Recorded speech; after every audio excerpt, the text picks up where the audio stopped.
Before Twitch, before YouTube Live, before anyone thought that streaming could be a multi-billion-dollar business, there was one company that would pull off the impossible: live video over the internet.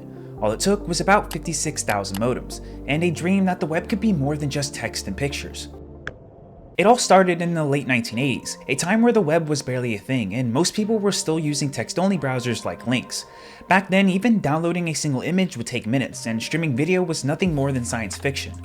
But one small company in California thought otherwise. That company was called Zing Technology, founded in 1989 by Howard Gordon, a former networking executive and graduate from Princeton University. Zing started out as a video encoding library, but what they would go on to create would be the next thing that would change everything: a product that could decode early video files, known as Zing MPEG.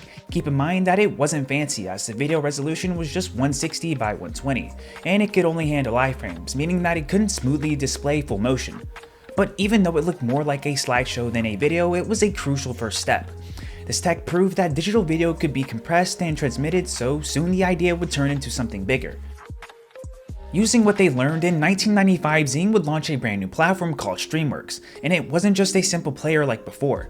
It was a live streaming system capable of broadcasting live video over the internet, the very first of its kind. But there was still one problem: Streamworks could only send video, no sound, so for a full live streaming experience, the world needed audio too.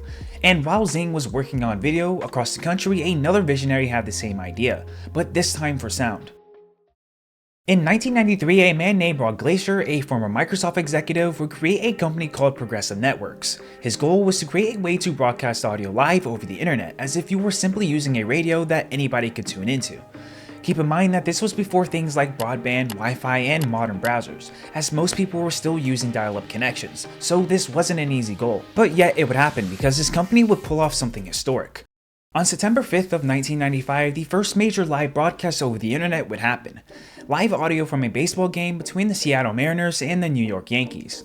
Now, it wasn't clear, it lags and it cut in and out, but for the first time anybody in the world could listen in live without a TV signal or a radio.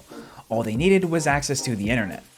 This moment proved something revolutionary could happen all on the web. So in February of 1999, Real Networks acquired Zing Technology and started merging their expertise in audio streaming with Zing's video compression and broadcast technology. This would allow them to officially launch what they called RealPlay, the first software that could stream both audio and video directly from an online web page.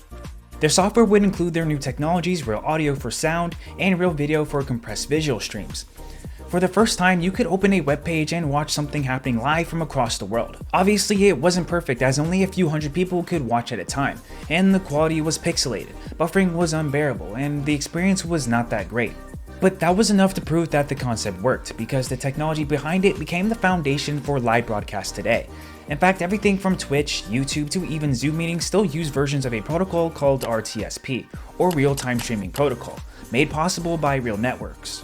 But despite being the first live streaming platform ever, Real Networks never grew to be mainstream, and by the late 2000s they would slowly fade away as more competition started to take over. Their tech was revolutionary, but their business model wasn't, as they would charge people for access at a time where people were getting it for free from other companies. So when video sharing exploded in the 2000s, the world moved on.